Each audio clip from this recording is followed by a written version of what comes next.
Barulah setelah melihat rekaman pengawas, semua orang tersadar dengan kaget bahwa Komariah tidak mencuri uang kas kelas. Justru gadis licik itulah yang dengan sengaja menjebaknya. Ternyata sehari sebelumnya, gadis licik merasa iri karena nilai ujian ulang Komariah berhasil memecahkan rekor sekolah. Karena itu, ia kembali mengungkit tuduhan pencurian uang kas untuk merusak reputasi Komariah.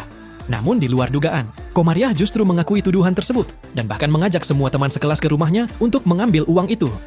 Melihat hal itu, gadis licik mengira rencananya berhasil. Ia tidak tahu bahwa sejak malam sebelumnya, Komariah sudah mempersiapkan segalanya. Sore hari sepulang sekolah, seluruh teman sekelas tiba di rumah Komariah dan langsung terdiam. Halaman rumah itu dipenuhi botol-botol bekas yang dikumpulkan untuk dijual. Keadaannya nyaris seperti tempat penampungan barang bekas. Bahkan ruangan kecil beberapa meter persegi pun dipenuhi tumpukan kardus. Perabotan di dalamnya tampak usang dan rusak. Mereka bahkan hanya memiliki satu gelas untuk minum. Saat Komariah menawarkan minum, mereka harus bergantian. Namun saat air dituangkan ke dalam gelas itu, air justru menetes keluar dari lubang di bagian bawah. Komariah masih berusaha menutupnya dengan selotip. Melihat kondisi itu, semua teman sekelas yang berasal dari keluarga berkecukupan langsung merasa iba. Tidak lama kemudian, nenek Komariah pulang dengan langkah tertatih setelah mengumpulkan barang bekas. Ia bertanya apa yang dilakukan para siswa di rumahnya.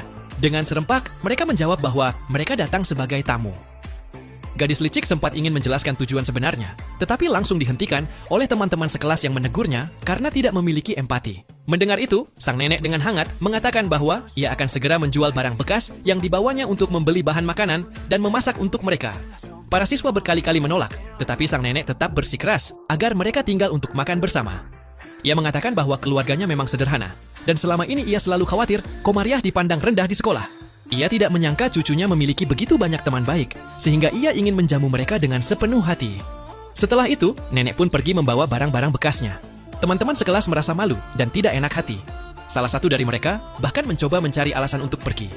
Namun gadis licik langsung menghentikannya, mengingatkan bahwa uang kas kelas yang jumlahnya lebih dari 2.000 yuan adalah milik bersama. Apakah mereka akan begitu saja mengabaikannya? Namun semua teman sekelas mengatakan bahwa mereka tidak mempermasalahkan uang tersebut. Bagi mereka, jumlah itu bukan hal besar dan bisa diganti dengan mudah.